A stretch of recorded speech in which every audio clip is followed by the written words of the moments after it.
அன்புள்ள மிதுன ராசி அன்பர்களே வணக்கம். இந்த வார ராசி பலன்.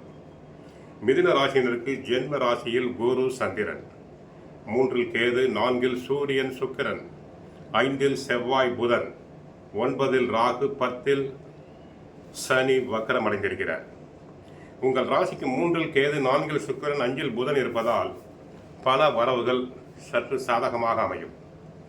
வெளியூர் தொடர்புகள் மூலமாக அனுகூலமான பலன்களை பெறுவீர்கள். அசையும் அசையா சொத்துக்களில் முதலீடு செய்யக்கூடிய வாய்ப்புகள் உண்டாகும். தொழில் வியாபாரத்தில் நல்ல லாபத்தை ஈட்டக்கூடிய ஒரு அதிர்ஷ்டம் தங்களுக்கு வரும். நெருங்கியவர்களின் உதவியானது மிக சிறப்பாக இருக்கும். கணவன் மனைவி இடையே அந்யோன்யம் கூடும்.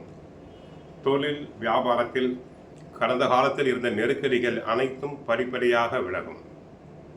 வேலையாட்களின் ஒத்துழைப்பு சிறப்பாக இருக்கும். உத்தியோகத்தில் இருப்பவர்களுக்கு தாங்கள் எடுத்த வேலையை சிறப்பாக செய்வதால் உயர் அதிகாரிகள் பாராட்டுவார்கள். மாணவர்கள் பொழுதுபோக்கு விஷயங்களில் நேரத்தை செலவிடக்கூடாது. பெற்றோர் சொல்வதையும் ஆசிரியர் சொல்வதையும் கவனமாக கேட்க வேண்டும். தூக்கமின்மை, அஜீரணம், ஒவ்வாமை வரலாம். வீடு வாகனம் தொடர்பான தஸ்தாவேஜுகளை பத்திரமாக வைத்துக் கொள்ள வேண்டும். இதுவரை ஆட்சி உச்சம் பெற்ற ராசிநாதன் 5ஆம் இடத்தில் செவ்வாயோடு இருப்பதும் அவர் லாபஸ்தானத்தை பார்ப்பதும் சிறந்த அமைப்பு. புது வீடு வாகனம் போன்றவை வாங்கலாம்.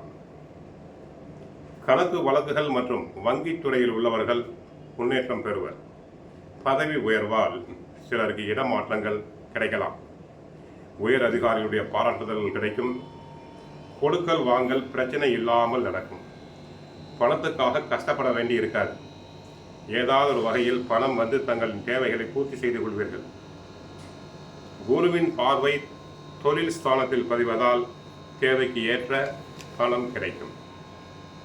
தந்தையார் உறவில் கருத்து வேறுபாடு இல்லாமல் பார்த்து கொள்ள வேண்டும். 9 ராகு இருப்பதால் தந்தை உடல் நலனில் கவனம் தேவை. வீண் விரோதங்களை வளர்த்து கொள்ள வேண்டாம். பிறர் தூண்டுதலுக்கு இணங்கி விவகாரமாக பேசி சமூக வலைதள விவகாரங்களில் மாற்றிக்கொள்ள வேண்டாம். கோயிலுக்கு சென்றால் புதன் பகவானையும் மகாவிஷ்ணுவையும் வணங்குங்கள். விஷ்ணு சகஸ்ரநாம ஸ்தோத்திரம் படியுங்கள். நன்மைகள் உண்டாகும்.